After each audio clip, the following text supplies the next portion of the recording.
name and he appears. I believe in Joe Hendry.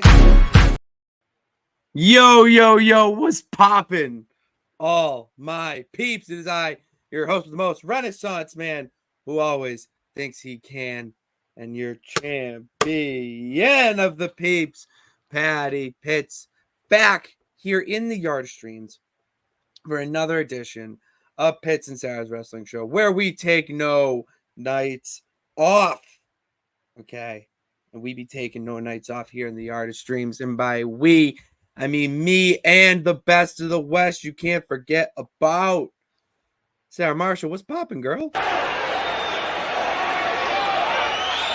Hey, yo. Hello. Hi. What's Hi. the Tyler Bate? Hi. Yeah, he did that again on Raw. Yeah, when he was it's talking awesome. to, was it who was he talking? Was it when he talked to Miz and Truth He or was something? talking to Truth. Yeah, and he was like, "Bye," and I was like, "What is wrong with you? Why are you doing that? How is that It's natural? so That's funny. what I want to I don't know. know. How is I that just think it's natural? so funny. It's like Weird a version of a Princess Wave, whatever. But what's going on? All our peeps here. We're here on a Friday. I know we're supposed to do this yet, but that's what happens when shit is going haywire. You have to redirect. Did not think that was. I thought we were gonna record yesterday. Stuff came up, and congrats to the happy grad. So You know we what had a we're here moment to do? today. You know what we're here to do today? What are we here to do? Stand and deliver. Mm-hmm. Damn right we are. I am Sarah, here to great. stand and deliver.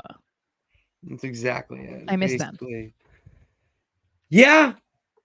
Yeah, I actually do too. Yeah. Definitely in a different way than you do, but I do miss seeing them on my television screen. They're so entertaining. Pain. Maybe we'll see it on SmackDown. But by that, where SmackDown happened in Saudi Arabia because they are there in Saudi Arabia for King and Queen of the Ring tomorrow at 1 p.m. Eastern Time, 10 a.m. Sara time. Mhm. So, yeah. So they're there. SmackDown already happened. So the spoilers are online. And I'm not going to just wait till the segment. I'm just going to break it up now. If you don't want to hear SmackDown spoilers, cover your ears. I will preempt to say it, but yeah, cover your ears, mute the computer, whatnot. It won't be full of them, but there might be some shit that just sneaks in there because we got to get our true minds out. And we are very active online on Wrestling Line. So, well, with that being said, let's hear from the peeps. Let's see who's here with us. Vinny is back. We got David. Dude. We need balloons at all times. D squared. We have Christian. Stike Leather. No.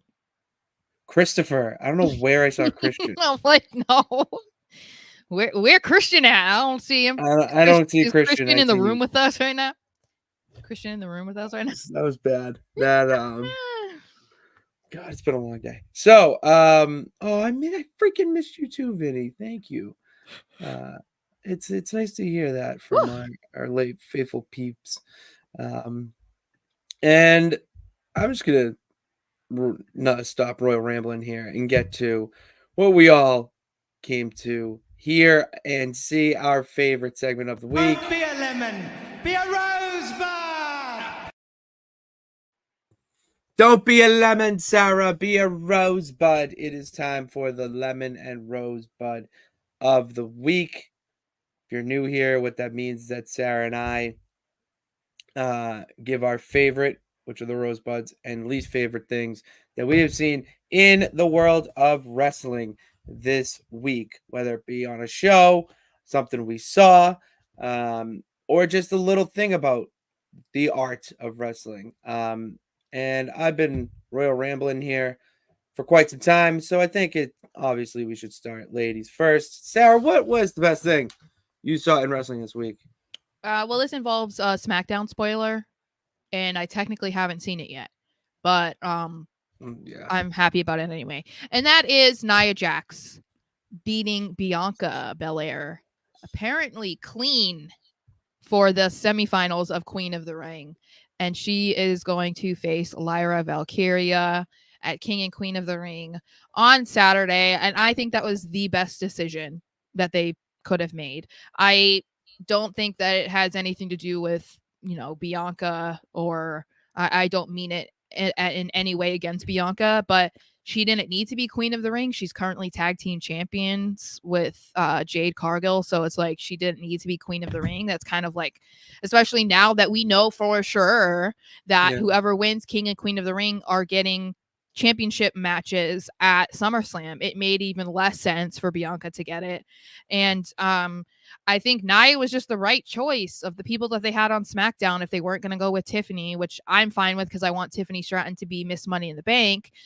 Going with Nia is like, duh, The world is your oyster if you do. Yeah, it's I feel like becoming Queen of the Ring or King of the Ring, depending on who it is, it's like it can be a way to catapult somebody, whether it's for a good persona or a bad guy persona. And I think in Nia's case, like, this is going to make her so annoying, and so unbearable. And that's gonna be perfect. And I think that it's funny because I've seen a lot of people are just kind of collectively and really enjoying this second run from Nia, at least as of lately, which is big because I was the furthest thing from a Nia Jax fan when she returned. And so I didn't have, I don't think anybody, unless you were a Nia Jax fan to begin with, I don't think anybody anticipated for her to be as entertaining as she's been, especially at the beginning of this second run. It wasn't great. It wasn't bad, but like she had those really bad promos, the like, oh, that's funny. Oh, that's funny. Remember that one where it was just like, oh God, that was so bad. I do remember. That was terrible. And she's still not wonderful on the mic. Like, I'm not saying, she's made like a gigantic leap from that, but she's so much more entertaining now that I can sit here and say, like, I legitimately hope she wins Queen of the Ring because I think it will benefit her so much more at this point in her career and what they're trying to establish with her in the women's division and on SmackDown. And as great as Lyra is, I just don't think that she needs that right now. No. So I was really pleased that they went with Nia, because I think Bianca is great, but I want to keep seeing her in tag team action with Jade because that is like completely new territory for both of them, but especially for Bianca. So I'm really looking forward to Nia versus Lyra on Saturday. Yeah, I'm not gonna lie. I kind of want to see Bianca and Jade have like a pretty lengthy run as a tag team. Mm-hmm. Notice I left out a word there. I just want to see them as a tag team and a unit for a time being, because what you said, like, I don't remember Bianca Belair being in a nice tag team stable with anyone really. No. And Jade Cargill is never done tag team really at all, except for, build up matches and whatnot. So yeah. I want, and if there's anyone who has done well with developing tag teams in the past, like, I think they can do it. Yeah, WWE. and they need to, I mean, I think that I would like to believe that having them as the women's tag team champions means that they're going to put more effort into building up the women's tag division and actually giving them time and putting together good matches. And I say that almost every single time they make a new tag team women's champion.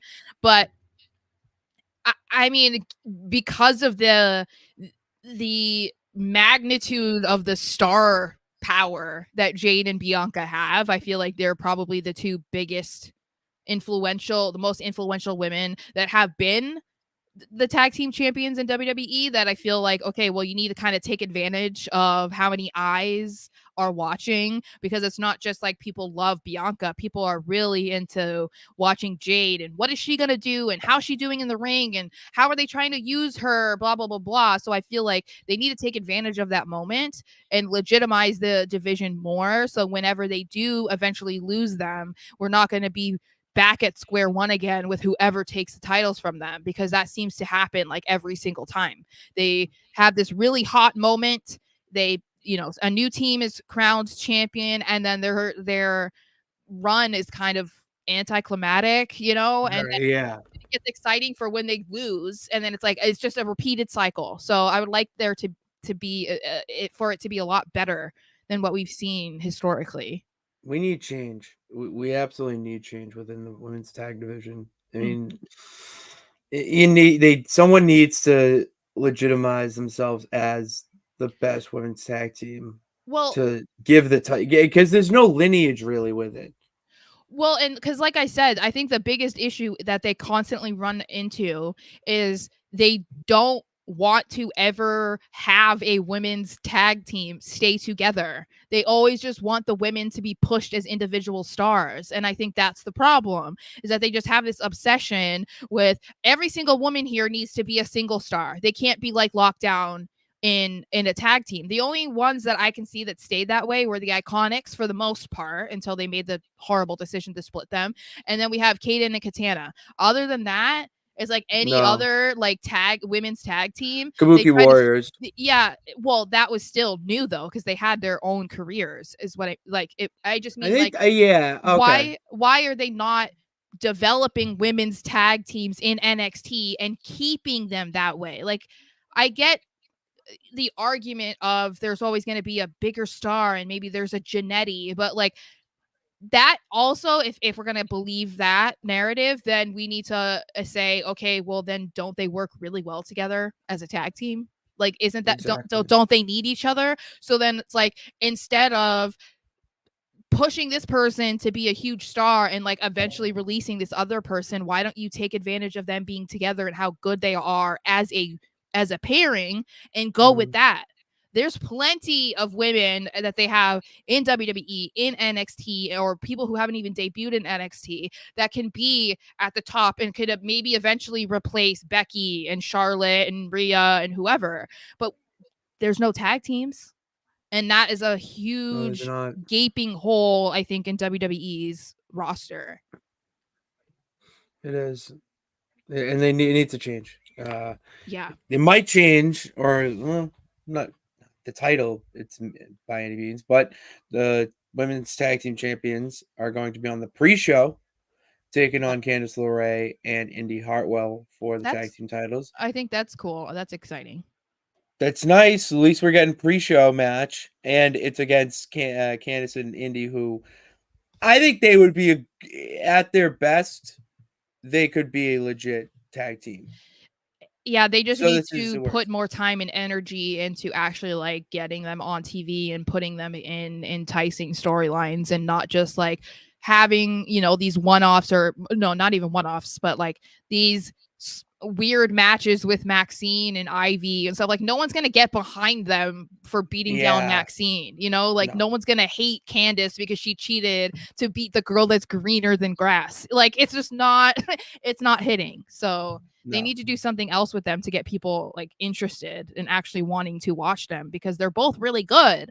But if you're new to who they are, then you have no reason to actually want to sit there and watch their match. Fair. Agree. We'll go with my rosebud of the week. This wasn't it, and it still really isn't it, but this comment just spurred a rosebud for me, in the fact that on Saturday we have obviously King and Queen of the Ring, and then on Sunday we have AEW's Double or Nothing 5-year anniversary that's pretty cool of the show, which is really cool and actually a nice milestone for the company. So it's pretty nice. So, and Mercedes debut, right? Like official in-ring debut. It is her official in-ring debut against Willow Nightingale. So that's going to be a good match. I may not because it is Memorial Day weekend, might not be watching it Sunday, but we are gonna absolutely. That's what Monday's for. That's what you do on Monday. So I'm excited to lay on the couch and just watch that because there's some like decent matches on the card.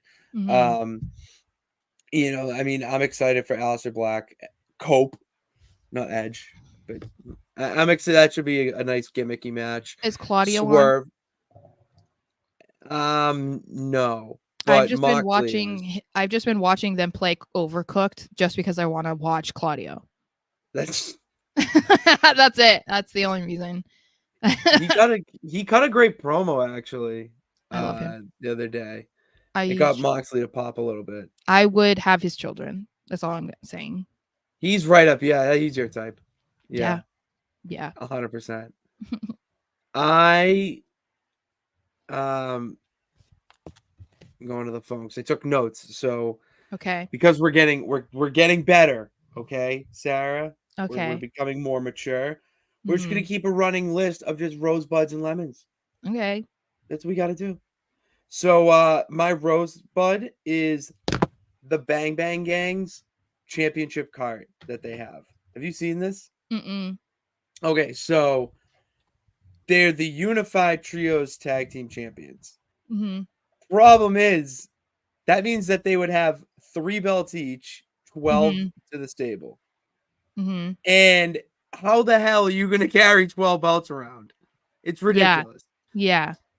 So what they did was they introduced a cart in a social video, which love that. Another rosebud is how they are continuing or doing shit on social that get, cannoned into television or pay-per-views.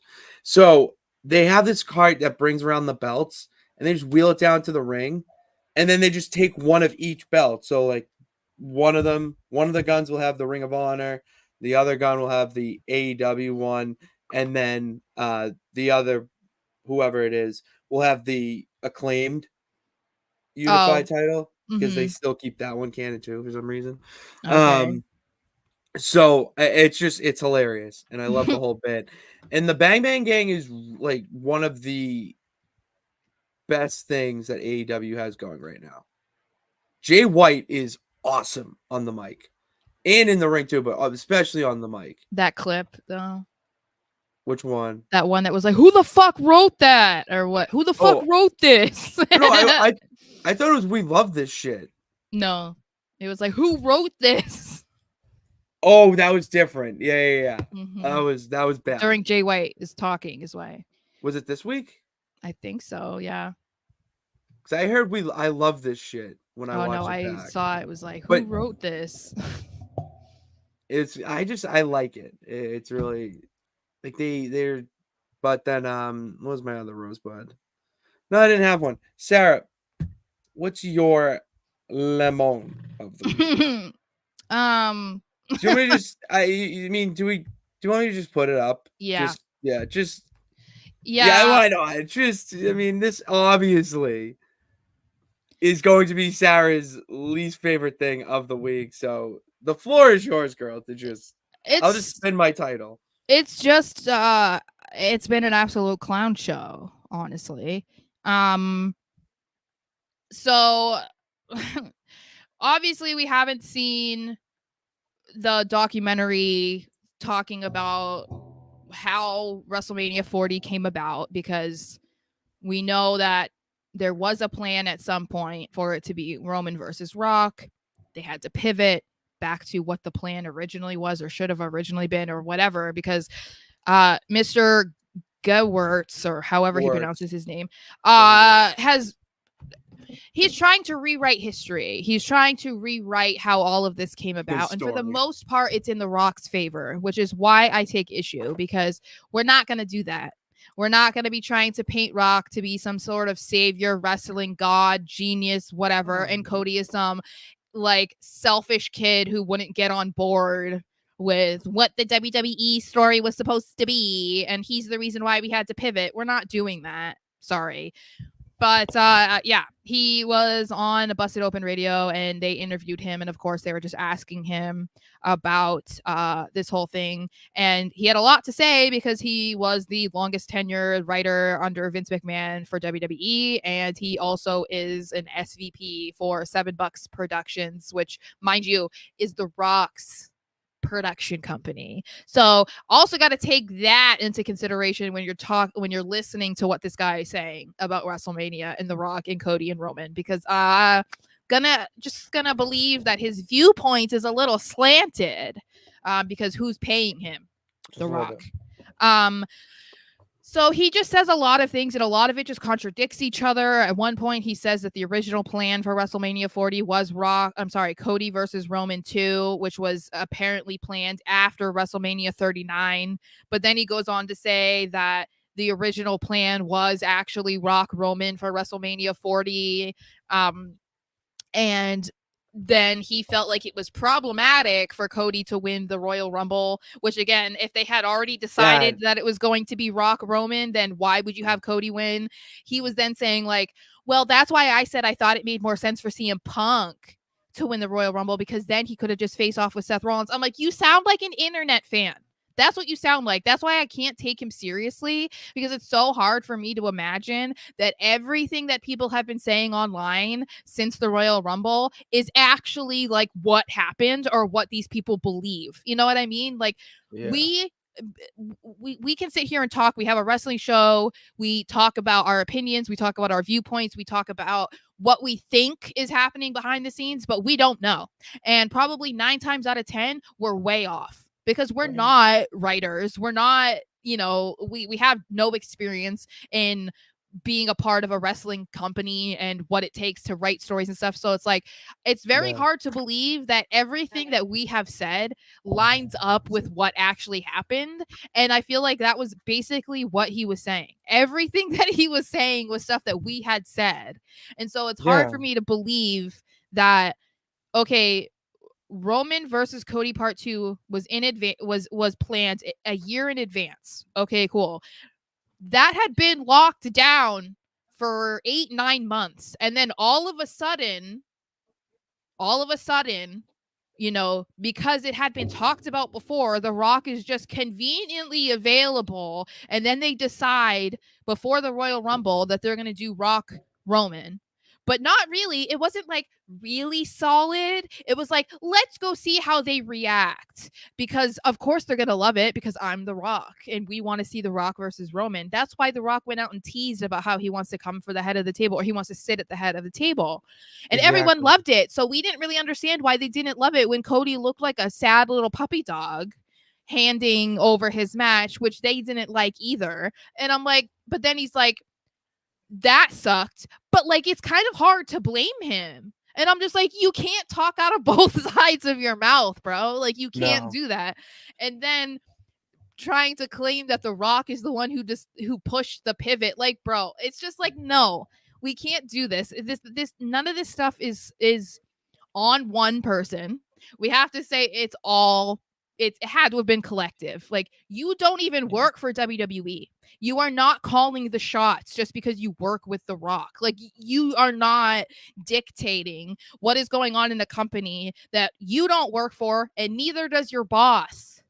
Like, you're not coming in there and saying, this is what's happening. This is what's happening. It, like, we're going to forego a 2-year storyline between Cody and Roman because let's go with Rock and Roman instead, because Black Adam bombs. The Rock wants a payday, wants to take advantage of the fact that WWE is the hottest it's ever been. So they're going to love The Rock. Of course they're going to love The Rock. They're going to eat him up against Roman, and everyone's going to forget about Cody, bro. Come on. It's very old school thinking. It's just very old school thinking to me when I read this. And when I read it, it's contradictory. It just doesn't it makes no sense. It feels like they just come up with a new story every day because they think our minds are that of a goldfish. It's not. We remember this stuff. Wrestling fans remember everything. And that's what this whole debacle is really about, is they don't want us to remember before The Rock was introduced, and the pivot had to happen. When in reality, in hindsight, like the pivot is the best thing ever. I don't care who did it. Yes, And the fact that 1,000%. The Rock implementing himself, ridiculous and whatnot, doesn't make sense from a wrestling fan's perspective. But it led to, I would say, without a doubt, the greatest WrestleMania, and especially, it's not even close, greatest ending to WrestleMania of all time. So to me, I just want the truth. Like, I don't care. I don't care about who said this, oh, this was the plan, but you're just saying it because you don't want to throw this guy under the bus, or you don't want to make this guy upset. And, oh, Cody wasn't too happy about giving up his title shot. Well, here's the thing. If Cody did act all chipper and whatnot, that's even weirder.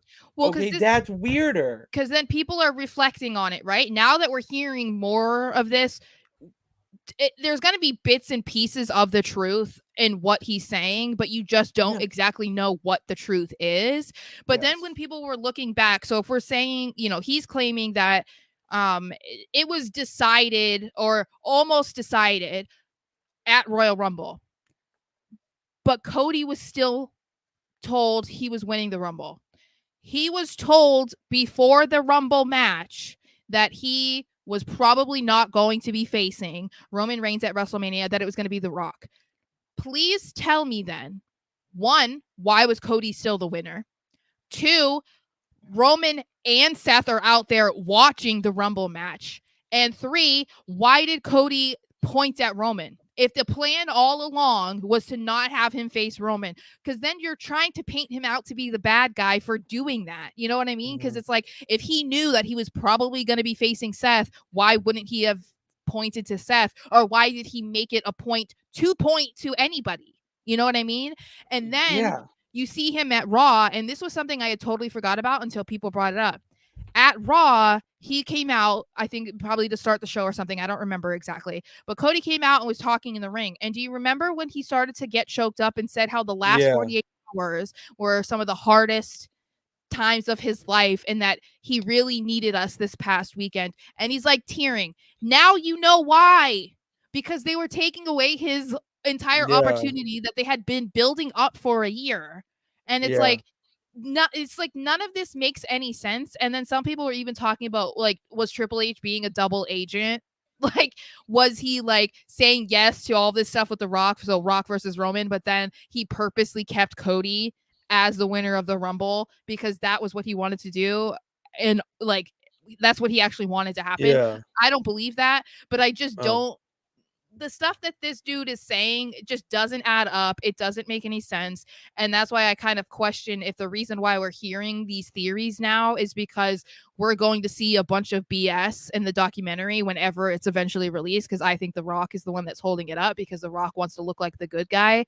I feel like we're going to start seeing more of this kind of BS in there, and they're just like preparing us for it now, because I don't think we're ever going to know the truth beyond what they've already said, which I do believe is they kind of wanted to see if they could do Rock versus Roman, even though none of it made sense. It didn't work, and they were forced to, as you say, go into the skid or drive it. What do you say? Steer into the skid. There you go. Someone's listening to me. They had to do that because it was a massive upset globally for the entire WWE universe. Basically, they couldn't ignore that people didn't want to see Rock versus Roman, so they had to do it. But I feel like what we've already heard them say, that like, we changed it, we listened to the fans, blah blah blah. That's the extent. I don't need to know anything else. I don't need to know if it was The Rock that texted me at 4 a.m, blah, blah, blah, blah. I don't need to know that, because I also don't believe that. We're not going to say that The Rock agreed to take an opportunity away from Cody, fine, gleefully, right? Because he wanted his WrestleMania moment. And then he's the one who said, let's pivot, actually. That's not the same dude. A dude who is willing to come in and put a complete stop to a storyline that was 2 years in the making is not the same dude who a few days later would then be like, LOL, let's just make me heel. That's not the same person.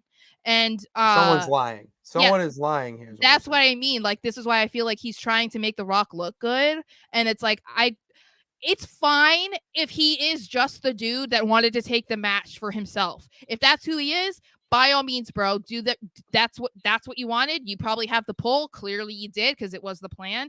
But let's not try and then paint you out to be this awesome, like, team player, like always on Cody's side and just a big supporter. You weren't. For months, you weren't. Let's not try and act like, it's Dr. Jekyll and Mr. Hyde here. You're both guys. Really like, is. it's not a thing. So I don't know. I could literally talk about this for so long. But plus, we mentioned this too. Sorry, and then I'll wrap it up. The other thing that doesn't make sense about him saying that, he says the original plan of what WrestleMania was going to be would really like burn the earth or whatever. I didn't agree with that at all. I don't think it was the worst thing ever. I think he's trying to he's trying to stir the pot and get because your mind immediately jumps to, which people had talked about. People had said, there were reports that claimed The Rock was pushing to take the title off Roman. Yeah. And at WrestleMania. And if that's the case, it makes no sense. The Rock is booked for the entire year on movies and TV shows, whatever else he's doing. He has no time to be a champion. Roman is also taking time off to film movies, TV shows, whatever he's doing. So you're telling me that people who signed on to do these projects months and months in advance were planning on switching titles, taking a title off a guy who was nearly champion for 4 years so he could have the title for 2 weeks and then drop it? Come on. Makes no sense. It makes absolutely no sense, even for the captain of all things. Yeah, it's just nonsensical. It's ridiculous. So, end rant. I'm sorry, y'all, but it's just been really, really frustrating to me because I don't like the whole idea of trying to make Cody look like the bad guy when he did nothing wrong. He earned his opportunity. He was told a year ago that was what it was going to be. And just a couple months beforehand, a guy used his pull in the back to do what he wanted to do without any sort of comprehension of what that meant for Cody. Like, let's not paint him to be the bad guy. We're not going to do that. So that's why I wanted to make sure I talked about it, because I'm like, no, we're not doing that today. Sorry.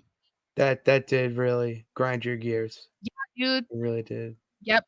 Almost as much as the Randy King of the Ring thing. Oh, we'll get to that. Yeah, that's the other thing that's really grinded my gears. I don't know. Grinded my gears. Yeah, grinded my gears this week. Something that grinded my gears this week, Sarah, is I only really just got to watch what I had to. You know what I mean? Like, I just watched the shows live and, kind of just made sure I was up to date. Mm-hmm. Even the YouTube stuff, I have been doing more history watching and whatnot, and trying to do some research, for the show in a way. So, like, I'm not doing as much. I didn't get to end, just busy. Like, I'm not gonna lie, life was really busy this week. So, like, when you have a busy week, it sucks, because last night I wanted to come home and lay on the couch and watch everything and get really into it, but then we had a grad party that we had to go to. Fun, glad I did it, but they had to make some sacrifices. So that sucked, and it's just all about making it up next week. Yeah, but yeah, that really did annoy me, because I do want to watch more stuff, and like, that's just really it. I don't really have anything else, because people could say that their lemon would be Darby Allin with a flamethrower and being dynamite. Dropped off by Tony Khan. Like, golly, bro. Yeah, like, maybe I love Darby Allin, so I'm like, whatever. He's corny to me, but that's just me. I love Darby Allin, but the flamethrower is like that. I don't know how we're gonna use that and no one gets killed. Yeah, so, well, if we were concerned about real glass, it feels like we should be concerned about real fire. But real glass. Yeah, incredible. Yeah, so that's really, that's my lemon. It's just been a week of getting ready for the pay-per-views, because we have 2 pay-per-views, PLEs, a PLE and a pay-per-view, depending on what type of wrestling fan you ask. So it's really just been getting ready for that. I will give AEW a little bit more credit this week that because there's a pay-per-view, they're building for something.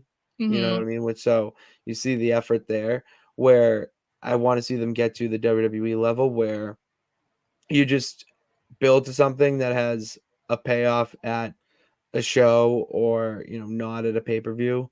It's more of a build up and lead up to blow off of a feud or rivalry. I don't want to just see it because it's the championship match and it's the pay-per-view. Yeah. I do love Swerve Strickland's run, and I think that's a step in the right direction, but it's a long way to go, Sarah. Still a long way to go. That's what's popping. That's what's popping with us, but we got to know what's popping in the actual wrestling world itself. So let me move that down. There you go. Do you want to start with predictions or end with predictions before the 3 count? It doesn't matter. All right. Well, someone already mentioned it, so I'll just say it. Okay. 2 nights SummerSlam. It was announced yesterday, I'm pretty sure, that SummerSlam will begin to be 2 nights starting in 2026. No, there is not a location yet for 2026, I'm pretty sure. No, I think it was Minneapolis. It's Minnesota. Oh, it is in Minneapolis. Yeah, so they didn't get Mania, but they get SummerSlam. And it's 2 nights. I'm not sure how I feel about that. So when I first heard it, I was kind of like, okay, so that means a bigger card, which it's like, okay, I can get on board with that. I think that maybe if they are going to try and treat it more as kind of like the WrestleMania of like the summer, then I'm on board. If that's what they want to do, if that's the direction that they go in and they do it well, then I mean, it's hard for me to complain about that. I just need to see how it goes because like as of even last year's WrestleMania, like we haven't seen any reason for it to be 2 nights, and this could just be like a money grab situation where they're just like, let's try and do it. But yeah, so I think we'll just have to see. I mean, it's 2 years away, so it's nothing to get super excited about, but I do wonder if maybe this was one of my other first thoughts was I wonder if they're going to try and do this with all of the big 4. Sarah, that was what I was going to say next. That was just one of my immediate. Literally my next thought. Like, are we gonna have the Royal Rumble? Like, each Rumble ends the show, so you have like a women's night and a men's night. Yeah, that's ladies' night. That's what I was thinking, and I kind of don't hate that idea simply because it makes those feel more important. And I get why people don't like it because it's like, okay, well, WrestleMania is supposed to be different and special, and that's why it's 2 nights, and it feels like that is the only show that should be 2 nights. But I feel like if they're going to try and add more shows to be 2 nights, then it makes the most sense for it to be the big 4. And as a fan, like, yeah, it sucks because it's gonna be expensive, but it's kind of like, okay, you get more shows to go to. Like if if SummerSlam comes to your city, like you have 2 nights of SummerSlam, like that's kind of cool. That is cool. So yeah, I'm curious to see if that's what it becomes. So, because I mean, this would mean in 2026, that's 2 pay-per-view or 2 PLEs that are 2 nights. So I'm like, I wonder when they announce, like, when the next when the other ones like Survivor Series, like is that going to be 2 nights? Is the Royal Rumble going to be 2 that's the nights? thing. Like what it was with Survivor Series is 2 nights is weird. I think the Royal Rumble being 2 nights is kind of weird, but I can kind of get on board with that because like each Rumble match is always over an hour. That's a long time. That takes up a lot on the card. And it's almost like having it 2 nights, as you said, would allow them to have 1 Rumble match on each show. And then you can have more meaningful matches each night. It doesn't even have to be split by men and women. I feel like that I don't know that we're in a spot where wrestling fans would respect that because I could just see everybody watching the men's and not watching the women's night. Yeah, that's why I was thinking. Yeah, that's why we're not there yet. Yeah, unfortunately, which sucks. But that's my fear currently is that they're gonna push to that, which that's a really slow build, and you have to do it right. And and it doesn't for pay-per-views, like I would rather see Royal Rumble and WrestleMania be 2 nights. Like, why SummerSlam? Like, what's the deal? Well, and that's why I'm saying, like, I feel like I need to see, like, maybe what they're trying to do with SummerSlam, because if you are trying to make it like a WrestleMania 2.0, then yeah, okay, sure, like 2 nights feels okay, but that's not how you've been presenting SummerSlam ever. So it's hard to get on board with having it be 2 nights. It was easy for everybody to get on board with WrestleMania being 2 nights, especially after the like 8-hour WrestleMania. It's like, yeah, okay, splitting that was like brilliant. Lord, it was awful.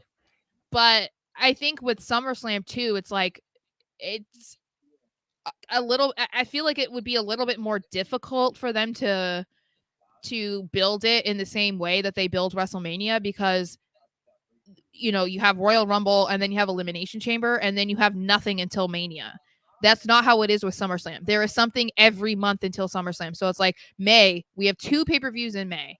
Then we have Clash at the Castle in June. Then we have Money in the Bank in July. And then we have SummerSlam, which is at the beginning of August. Like, that's not a whole lot of time for them to like properly build exciting enough stories and feuds the way that they can at WrestleMania, because you have it, there was 6 to 8 weeks or whatever it was between Elimination Chamber WrestleMania. So it was like it built up that excitement because you couldn't see these people fighting yet, but there's not going to be any time to do that between Money in the Bank and SummerSlam. So that's why it's kind of like, I don't know if that would really work.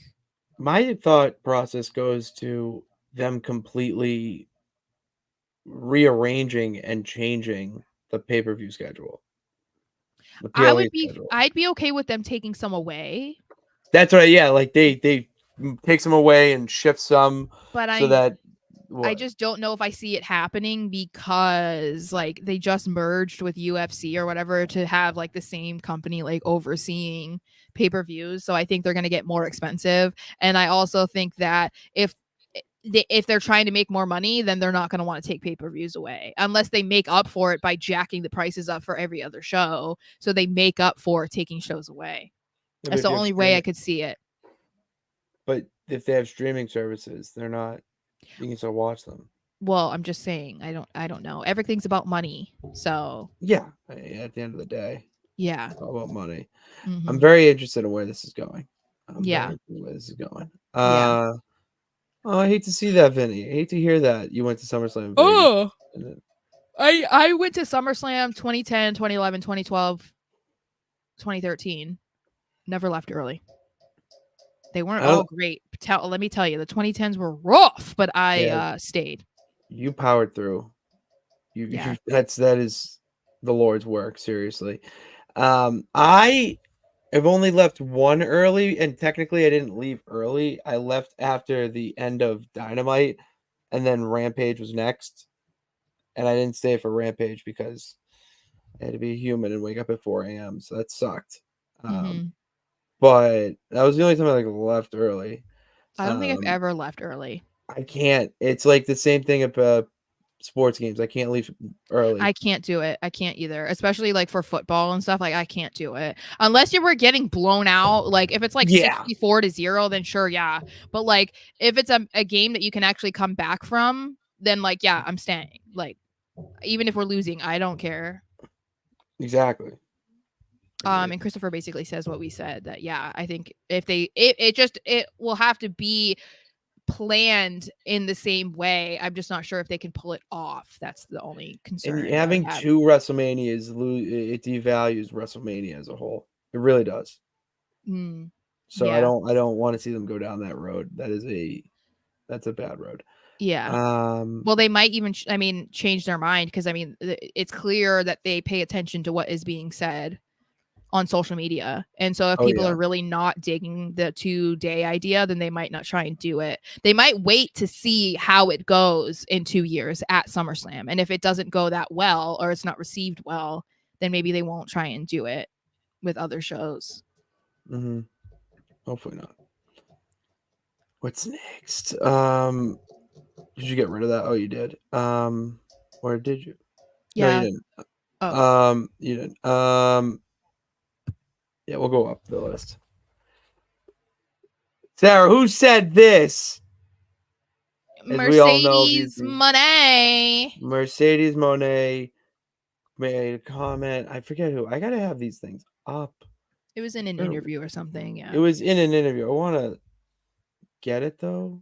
I forget. Whatever. It doesn't matter. She said in an interview, and she said the quote in or on the banner right now that I'm the greatest women's wrestler of all time, 100%. And I love you, Mercedes. I really do. But this is not true. I love the confidence that you have in yourself. More people need that type of confidence.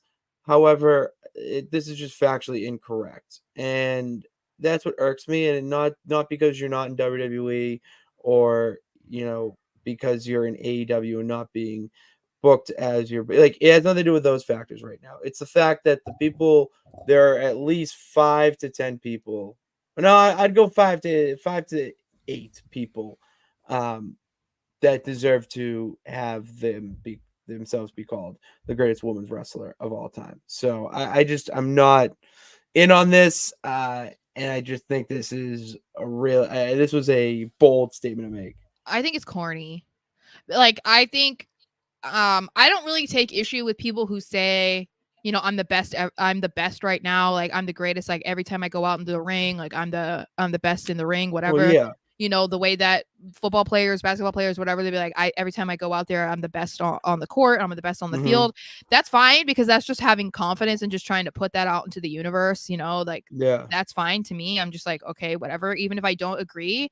But I think when you go out there, it's like, if some basketball player went out there and be like, I'm the greatest of all time, I'm better than Michael Jordan, it'd be like, what? It's just not going to be received well, because it's like, what are we doing? And I feel like Mercedes has had such a downfall from where she was in WWE. And of course, she can get back to the top of the mountain.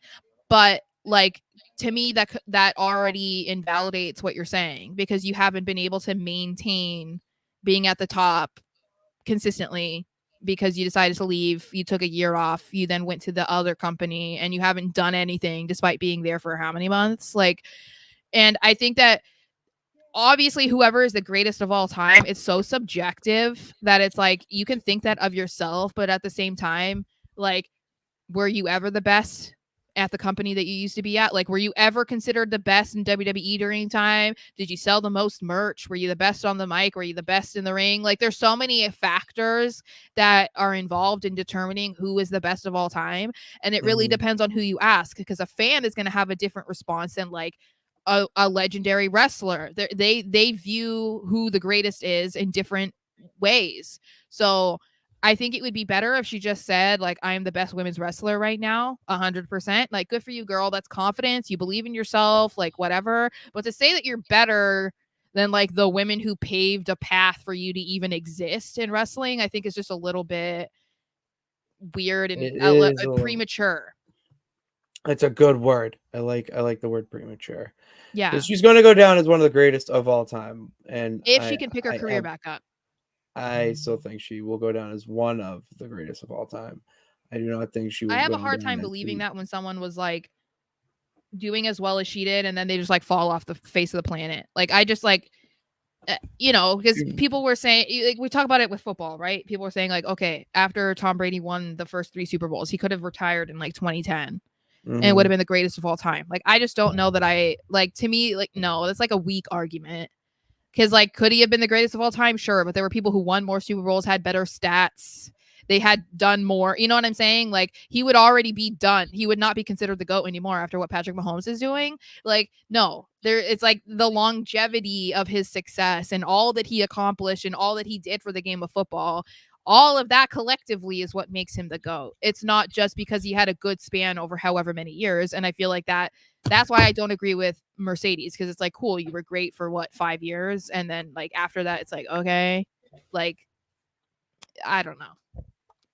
It's not, I don't like it. I mean, Chris over here is saying Mickie James. That's someone who I would put in that list.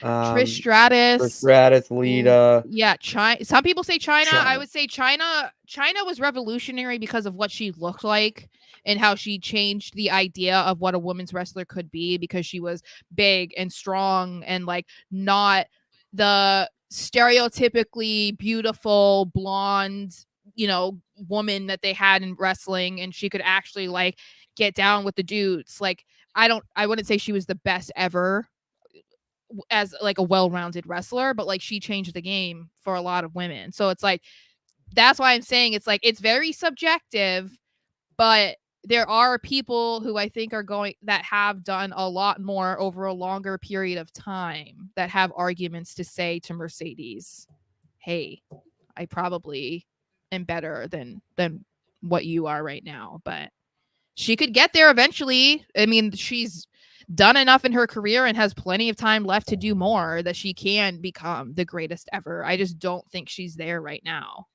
I don't either. See if there's any more here. No. All right. And then Julia was injured during her Marigold match this past week, and she fractured her wrist. It was reported. I think Fightful did report this too. And she's going to be out for an indefinite amount of time. So she still wants to do that one match though that she has scheduled already, which is crazy. But in Japan, or I think so, yeah. I think she has one this summer or something. There's one that's like in a month or something that she still wants to do. So it'll be interesting. The rumor going around right now is that she's allegedly supposed to make her in-ring WWE debut at NXT Heatwave and facing Roxanne, which the news going around there is that Roxanne has been working stiffer in matches to prepare for Julia. And that another rumor is that they're so high on Julia that they want her to surpass Asuka's reign as NXT Women's Champion. Bullshit. And not because of anything about her. Why are we saying this right now? Like what? Like this? We have no idea how the WWE is one going to utilize her, but two, how the fans are going to receive her. They don't like. You have to realize that WWE and wrestling fans, it's kind of the same thing without being the same thing. As weird as that sounds, because wrestling fans know a little bit about everything. You just love it so much, you just want to know what's going on with everything. I mean, I watch everything, but you're interested. WWE fans only want to know what's going on with WWE. And if they know that this is supposed to be a big star, they're going to have, I would say, sharper eyes. And they're going to watch her a lot more closely. Well, we can use Jade as an example. I mean, exactly. That is a great example. Yeah. But that's someone who WWE sees her. They see the resemblances in years past with Chyna, Beth Phoenix, Rhea Ripley now, Bianca Belair, obviously. And of her star power, as, pop culture, whatnot. That's what kind of gets you back into WWE. They know more pop culture stuff than actual wrestling stuff. It makes no sense, but yeah, I think it's, this is the word of the hour, I guess. It's just premature to be saying anything about what Julia should be doing, like what her career trajectory is going to be, because should she have, based off what we know, should she have an amazing career? Should she be a longtime champion? Yeah, absolutely. But we don't know when she's going to debut. We don't know how she's going to do in NXT because it is such a different world than Japan.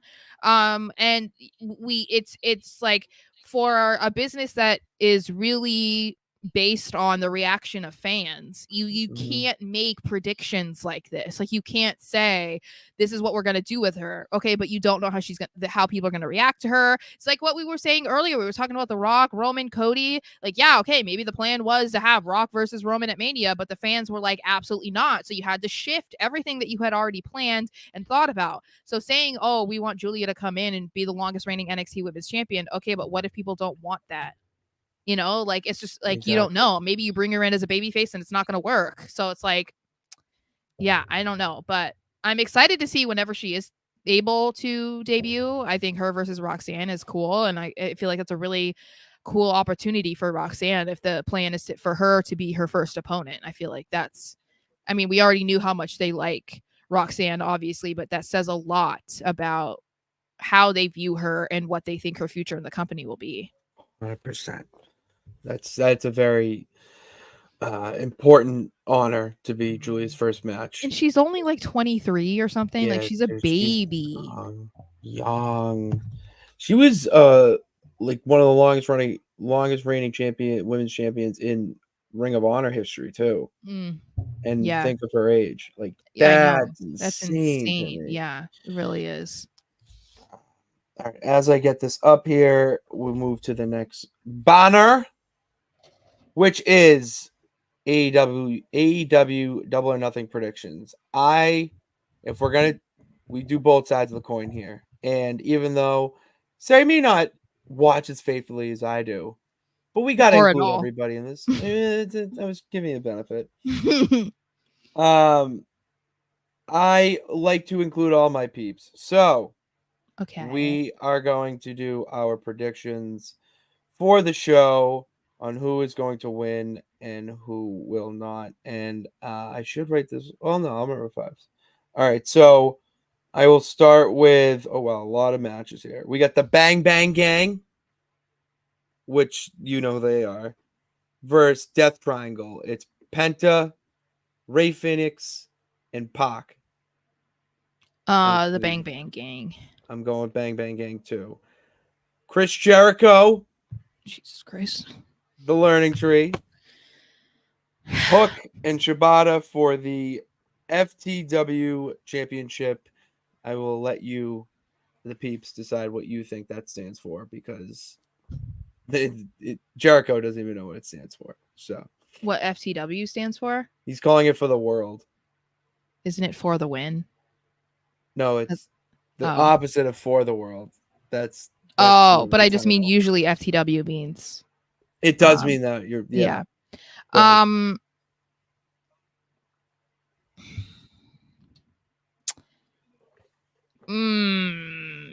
I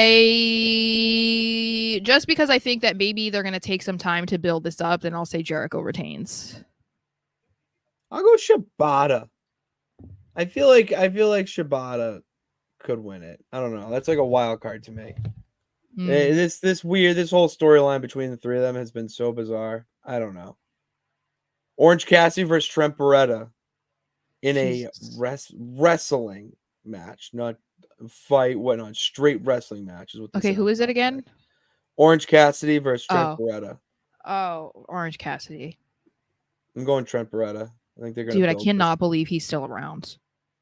Isn't that wild? And he has big nipples too. That's something I remember of him. Now I'm gonna watch it, and he's gonna come out, and all I'm gonna see are his goddamn. Kind of like Otis with his T-Rex arms. I haven't even noticed that. I told you about that. He has very short arms. They're not. Your wingspan is supposed to be like as tall as you are, or like close to it. And his are definitely not. They're like, I'm Otis, and you're like, oh, okay. What's going on here? John Moxley versus Kinoshita Takeshita. Moxley. I'm going Mox. I would be shocked if Takeshita pins Moxley. Edge, I'm calling him Edge. Edge versus Malachi Black in a barbed wire steel cage match for the TNT Championship. Just because he's a dummy, I'm gonna say Cope. The superstar. I think Malachi Black wins this one. Okay. For some reason, I'm feeling it. Roderick Strong versus Will Ospreay for the International Championship. Ospreay. I'm going Roderick Strong. Okay. Timeless Tony Storm versus Serena Deeb. Tony Storm. Tony Storm. I'm with you there. Anarchy in the Arena. We got FTR, Darby Allin, and Bryan Danielson taking on the elite of the Young Bucks, Okada, and my scapegoat, Jack Perry. The elite. I think the elite, yeah. I feel like they need to. If you want them to be even more hated, then I think have them beat the guys that people love a lot. Yeah, and this is so new. You can't just end this here. That would be stupid. Yeah. Willow Nightingale versus our girl Mercedes Moné. I assume that they're going to have Mercedes win. I feel like that. I don't want her to necessarily, but I feel like they've held off her match long enough. They're having her go against Willow on purpose. I could see it happening. They'd be like, "What a debut!" And it's like, okay. I'm going Willow and Swerve versus Christian Cage. Swerve's not losing it yet. Although he did try to murder Christian on TV. I saw that. He did. I mean, Christian has been kind of diabolical. He wanted it to take Christian's kid's dad away. Oh my God. He wanted his kids to have no dad. You know? Just the irony there is incredible. All right, those are our predictions. I'll actually go back for the next show, Raw Rewind of this show, to get our score, because I do want to keep track of it to see how that would go. Oh, what's up, Samoan Watchman? How we doing? What is up? And then, did you change? You didn't change it to the King and Queen. I did. It didn't save. Oh no, yeah, it did. It's like that on mine. Okay, that's bizarre. That's very weird. It's okay. Well, whatever. It doesn't matter. The point is that we need to make predictions about this show. Do you have the matches? Because I don't. I have it on my phone. Okay. The reason why for King and Queen of the Ring. I need the card. All right. So the reason I said before this episode was no spoilers, or we're gonna have spoilers. I mean, for this, because SmackDown already happened. These semifinal matches have been decided, and we know who will be competing in the finals tomorrow at the tournament or pay-per-view. So, it's nothing we can do. We just know what's going on. So we'll start with the main event. Cody versus Logan Paul. Cody Rhodes. Come on now. I'm not even. Yeah, it's like I don't even need to answer that. No, I really don't. Yeah. Women's World Championship, Becky versus Liv. Becky. I have Becky as well. Sami Zayn, Chad Gable, Bronson Reed. Sammy. I also have Sammy too. Wait, where are the other matches? One day ago. Okay. Because they weren't they're not official yet. They're not official. That's why WWE didn't put it on it. Okay, makes sense. All right. Well, we know that the finals for the King of the Ring tournament will be Randy Orton versus Gunther. If Gunther does not win, just prepare for me to completely go off. Like I will be so mad. And the reason is, guys, I'm going to say this, and I hope you mostly agree with me. Randy and Gunther are going to have a phenomenal match. Incredible match. It's going to be so good. At least you think so, right? There is no reason for Randy to face Cody Rhodes yet. There's just no reason for it. That is a match we've been waiting for over a decade. It deserves a proper build-up, a proper story, a proper feud. And we need one of them to be a bad guy, preferably Randy. I don't want to see happy-go-lucky Randy Orton versus I'm a cheeseball Cody Rhodes for the title at SummerSlam. Like, I don't want to see that. That is not entertaining. And I feel like, they didn't even want us to see Ilya versus Gunther because they said that is too much of a pay-per-view worthy match. Then you're going to say prematurely, the word of the hour, that we're going to do Randy versus Cody at SummerSlam because Randy won King of the Ring. Like, no, I need there to be a proper story to go into that, other than like, oh yay, I get to face my mentor. Oh yay, I get to face my protege. Like, they would have a great match. No, but that's not what we're arguing. Exactly. Yeah, but it's like that is a match that could headline WrestleMania. So it's like, to me, that doesn't make any sense for Randy to win. Give it to Gunther. Gunther can face off with Damian or Drew McIntyre or CM Punk. Like, it doesn't matter. Whoever is world heavyweight champion, like, we just, even if Gunther loses at least he was in the title picture, because that's the next step in his career. If he's not in the plans to become champion yet, okay, we'll still put him in the match. Like, so yeah, that's my thought process. Kind of the same thing. It's what happens when the truth comes out, because I totally agree with you. Yes. There's no reason to build it up, right? I mean, there's no reason to just force it. You need to build it up. And Gunther would thrive being able to go around and say that he's literally the king. Like, come on now. The king of the ring mats, general. The king general. I'm going with Gunther too. Yeah. And then obviously we know the finals being Lyra Valkyria, and I would say our combined pick of Nia Jax. Has to be. It has to. She's not like most girls. She's squashed, but not squashed in that regard. She just sat on her. And dude, I feel like this is such a weird moment in my life as a wrestling fan, to be sitting here being like, oh my god, Drew McIntyre, I love you. Nia Jax, oh my god, I need you to win. Like, what? Nonsense. What planet am I living on? But yeah, we need Queen Nia. She would be so much better as Queen of the Ring. She would be. So. I have no quarrels about that. Yeah. I don't think there's any other matches. I don't think so. I mentioned one, the pre-show one. Oh yeah, they're gonna retain. Bianca and Jade will retain. Duh. Yeah, there it is. Nia and Valkyria. So yeah, those are predictions.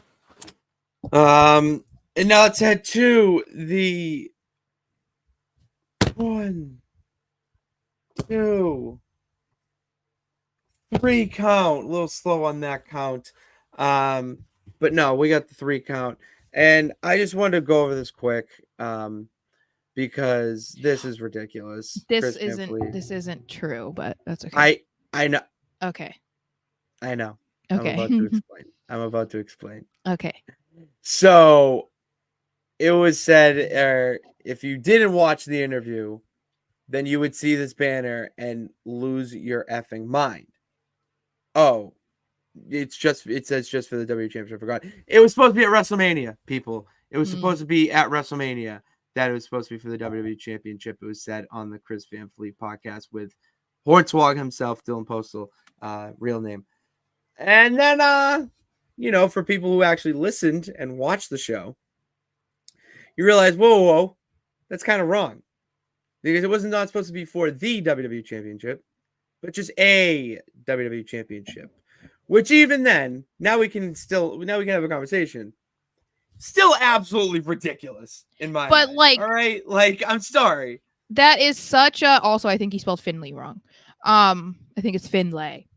But it's such a to me. It's such a defining moment for Vince. Like that to me is like, yeah, Vince would do that. Yes. I mean, he literally had a storyline about Hornswoggle being his illegitimate son. He teased a storyline about being in a sexual relationship with Stephanie. So do we really think that he would not be on board with something this crazy? Like, I get that that's like not scandalous, but like he's done crazier things than being like, oh yeah, let's have Fit Finley versus this leprechaun guy, like for a title at Mania. Like, yeah, okay. He kept him employed as Hornswoggle for so long. Like, yeah, I'm not surprised about it at all. Exactly. Because he wanted Hornswoggle to come out of the bottom of the ring or under the ring and just cause chaos, because that's wrestling. Like, it's just unbelievable now. And this is really only a headline in here, only making this because it's just another example of how insane this man was. And he was running this company. Like, it just blows my mind. The depth that he would go in an attempt to be entertaining. There was nothing. No bounds. Yeah, there was nothing too much for him. No bounds. As long as it made headlines, got people to watch, got a reaction, he was for it. No matter like how controversial, how ridiculous, how whatever. It's like you can appreciate that to an extent, but it's just wild to me. It's just so wild. Yeah.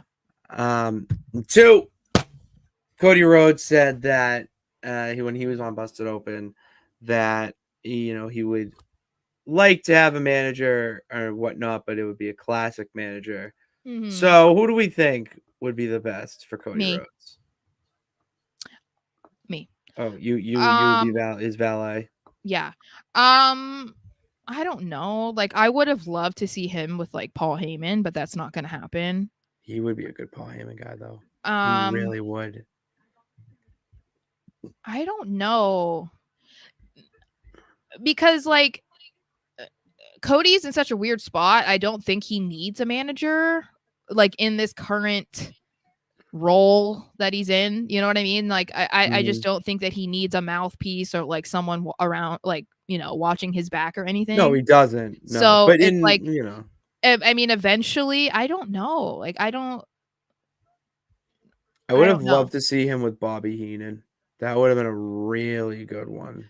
Yeah. Bobby the Brain would have been a really exciting one to me. I just feel like there aren't really any classic managers either still alive or still able to be on TV, like every week, or there aren't any that are like up and coming in the company or unsigned that like are filling that role that they could just easily just be transitioned into that spot. Like, I just don't know that there's really anyone there, because they don't really do managers anymore. That's not something that they've done over the last 20 years. If anything, it was always pair a hot girl with that guy. Exactly. And then that was it. But it was like, that wasn't ever, it was never the Bobby Heenans. It wasn't the Paul Heymans, the Paul Bearers. Jimmy Harts. Yeah, it was never that. So it's like, it's kind of hard to say like who he might be thinking about, Like, I don't even know. It's very interesting. I like to think about that. Yeah. Because I would love to see Cody with a manager, but as you said, it makes no sense. The dude can get in the mic whenever he can. Yeah. But yeah. Okay, she's icing her knee. And then 3, the main event, Sara. We're gonna take a deep look into my new creation. Not even new creation, just creation of the NWF. But here's the thing. We're incorporating WWE 2K24. I go live on Twitch. I'm going to start doing it. Do we want Monday? Because we don't do anything with this. Well, that's Or Raw, do we though. But Raw's on Monday. But I'm off on Monday, so we could do it. You do it at like 5 or something. You know what I mean? Oh, yeah. Yeah, we'll do Mondays. We'll do Mondays at 5. I'm going to lock that in. Okay. Mondays at 5 moving forward. We'll be going live with the bad gal. And who is the bad gal? Well, I made a guy myself for the men's story in W2K24. But I just want to play that myself. I want to play it whenever, whatnot. So the other story that you can play is with a woman. And I was like, why not? Just make Sara. I'm in the game. Let's get Sara in there too. And it's freaking cool. You have like the best storyline, like your backstory and where you start and whatnot, start of the whole career mode. It's one of my favorites. And I should I show a clip? We've already gone over. Do you want to see it? Do you want to? How long is the clip? I can show bits and pieces of it. Okay. I only really did it. I cut it up because I'm going to put it on YouTube when we have a plan for that, with commentary, whatnot. But also because as gorgeous and beautiful as ever. Okay, so here's the story. Everyone, all right. I forgot to turn off the sound. So yeah. So pretty much, I'll show this because you need to know what's going on. So you were in this indie promotion basically called TBD. I don't know what TBD stands for. They didn't tell me that. Or if they did, I didn't hear it. Hard-hitting action. Main event is this girl in the purple. All right, this hoss. And she'll be taking on the champion for the TBD championship. Now, who's the champ, Sara? Oh, wait, Me. that's you. You are the champ. That's right. So let's go forward and see. I don't even know what her name is. I'm not going to lie. Like, it's something out of this world. And then there's you. There we go. And then there's Sara. The name is a work in progress, but the bad gal is staying because that's good. But oh, look at that. Champion, total heel vibes too, Sara. Like, this is my world. This is my ring. It's like I'm like another Candice LeRae. Yeah, like yeah. Kind of. Those hair graphics. Oh, honey, WWE. What's doing? What are Better. we doing? It's still better. What are we doing? It's still better than where we were. So yeah, you have to take off. Odyssey Rift is her name. So we start off going strong. You're a striker. All right. You like to get in there and just like punches, knees, big knee girl. You love throwing knees. It's what I learned from your move set. And Odyssey Rift is she going to do this? I'm going to skip after this move to the meat and potatoes of this because as you see in the upper left-hand corner here, you have to do missions a little bit like during it. And then, yeah, I made you high flyer. You doing a senton, a flipping senton outside the ring. And then you are told that you got to attack Odyssey with a weapon, Sara. So we go under the table here. I find you a nice stop sign. Yeah. Right to the face. Classic. Right to the face. And then just yeet it down. We don't need to see that. And then we get into a nice chop off. This is a cool feature that the game has now where they do like the ooh, ooh. This was because I wanted to show that I love Gunther. Yes, exactly. You can see, that's what I'm saying. Connections to everything. We don't need to. Oh, did you get the table yet? Yeah, so you have to get a table. You hit. Oh, did you hit her with the shovel? Doesn't matter. We're wasting time. So there's a flaming table right here now, Sara. Jeez. And you have to put her through that table. All right. And it doesn't look good. You're reversing it. You're great, but it still doesn't look like it's going well for you. Fast forward, you're still fighting on the outside. All right. And we still have not put you or her through that firing table. The firing table went out. All right, because fun fact, did you not know that when you set up a table and light on fire, all you got to do is just unset it and the fire just goes away? Like, it's incredible. It's insane. You just redo it like so. With your magic. Pure magic and wizardry. Yeah, where is it here? And then I tried to get it going. We have some moves here. She's taking you on the ropes. I can't believe she didn't put you through the table. I'm not going to lie. I was very blessed that we did not get put through that table because that would have been that would have not been good. So yep, the table's still going. I think this is when we put you through it or put her through it. See, again, you're big in the chops and kicks and your knees. Like, it's insane. It's so funny.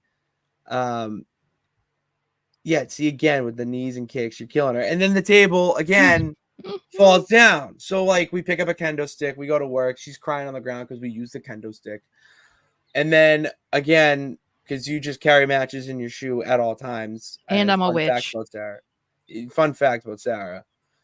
And I think we get the move here. Nope, not really. Okay, well, this is absurd. This took forever. I'm not going to lie. Oh, it took forever to do this. I'm not going to lie. This was like so frustrating to try to just do this mission of putting this girl through the table because it kept falling. Oh, it was awful. So I want to get to you putting her through the table because that was a really big moment. Here we go. Yes, right through the table she goes. And then do we get to your finisher? I need to see your finisher. Not it. Not it. All right, outside again. This is wasting time. Use stairs. Oh, that's the final pin. All right, so this is your finishing move. We're going to get up to it. Nope. There we go. There we go. There we go. This is it. Nope. Not that. Here we go. Charge finisher. Here it is. So we're going to get her up. Let me know your thoughts on it. Little that. Boom. Oh, it's like a Z 360 basically. Yeah. It's okay. At first it looked like it was going to be the Nikki Bella's shit. And I was going to say, absolutely not. How dare you? And then you go on a rant. You ask for the mic. And I say, I am the best.